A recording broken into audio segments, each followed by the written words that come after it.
Hi everyone, I wanted to supplement the wiring video I made with a quick overview on how I mounted the auxiliary lights. Because there are so many ways to mount lights depending on where you want them and how many you're running, this isn't an in-depth how-to and it's definitely not the way that you have to mount them. I'm just showing you what I ran into when I mounted them this way.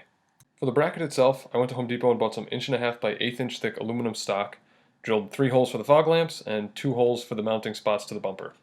Rather than your standard self-tapping screws into the plastic bumper like you normally see with a front plate, these are actually bolts that screw into a nut that's plastic welded on the rear of the bumper. Volvo actually sells an accessory that mounts fog lights in a similar fashion, so between that and the bolts, I felt comfortable mounting the fog lights this way and the bumper being able to hold the weight. The problem with my method and even the Volvo accessory bracket is that the lights will vibrate because they're not mounted from 2 points. I've seen owners with the accessory bracket make secondary brackets to stiffen up the lights, which is exactly what I decided to do. So back to Home Depot I went to buy 1/2 inch wide by 1/16 inch thick aluminum stock. This was pretty easy to bend, and when I bent it to the shapes that you see, it added a lot of rigidity, so when it was all mounted, the lights are really stiff now. When you remove the light from the housing, you'll notice a small dimple, and that's the mark that I used to drill a hole through the housing. I drilled the same size hole in all 3 lights and brackets, and using a small bolt and lock nut, fastened them together.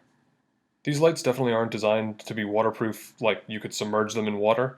There's no gasket around the housing and stuff like that, but I did use a little bit of RTV just to seal that hole on the top. Then I used some self-tapping sheet metal screws to screw the brackets into the bumper beam itself.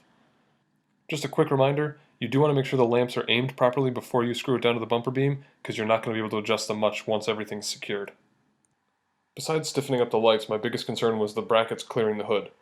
Between how they are bent and the thickness of the material, they clear the hood perfectly. If you have any questions about how I mounted these, or even if you have a better idea, please leave a comment and let me know. Hope you guys enjoyed the video. Thanks for watching.